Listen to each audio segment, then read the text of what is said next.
महंगाई भत्ता बढ़ने का इंतजार कर रहे लाखों कर्मचारियों के लिए एक ही बड़ी खबर है, क्योंकि नवरात्रि के समय कर्मचारियों का डीए बढ़कर आ जाएगा।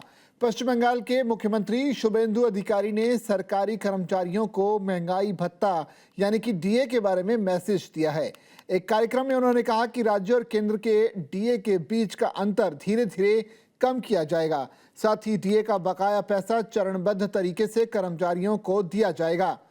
पश्चिम बंगाल के मुख्यमंत्री शुभेंदु अधिकारी ने महंगाई भत्ते पर कहा कि पूजा के महीने में महंगाई भत्ता खाते में आ जाएगा, जबकि राज्य सरकार ने हाल ही में डीए में 20% की बढ़ोतरी की है, जिससे राज्य कर्मचारियों का डीए बढ़कर 38% हो जाएगा। देश भर के लाखों सरकारी कर्मचारी और पेंशनर्स के लिए महंगाई भत्ते को लेकर कई राज्य ऐलान कर रही हैं।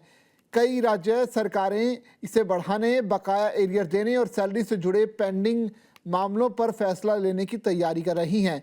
वहीं केंद्र सरकार से भी साल 2026 की दूसरी डीए बढ़ोतरी की उम्मीद अब बढ़ने लगी है। पंजाब सरकार ने जुलाई 2021 से लेकर मार्च 2024 तक के पेंडिंग डीए और डीआर के पेमेंट पर विचार करने का फैसला किया है। इसके लिए एक सब कमेटी बनाई गई है, जो कि एरियर और रिवाइज सैलरी के साथ ही पेंशन से जुड़े मामलों पर रिपोर्ट देगी। कर्मचारी संगठनों ने सरकार से 18% डीए बढ़ाने, पुरानी पेंशन योजना यानी कि ओपीएस की बहाली और अन्य पेंडिंग मांगों को जल्द पूरा करने की मांग की है। हिमाचल प्रदेश सरकार भी कर्मचारियों और पेंशनर्स के डीए तथा एरियर की समीक्षा कर रही है। वहीं Himachal Pradesh state forest development corporation ने अपने कर्मचारियों के लिए 3% डीए बढ़ाने का ऐलान किया है।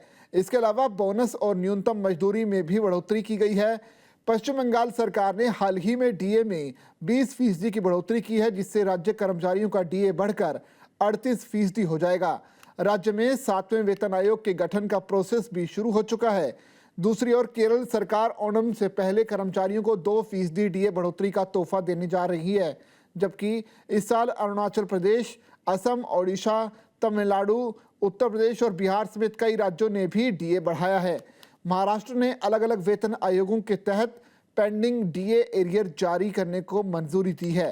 केंद्र सरकार ने अप्रैल 2026 में डीए को 58% से बढ़ाकर 60% किया, जबकि अब जून 2026 के एआईसीपीआई आईडब्ल्यू आंकड़ों और महंगाई के रुख को देखते हुए कर्मचारियों को साल की दूसरी डीए बढ़ोतरी का इंतजार है।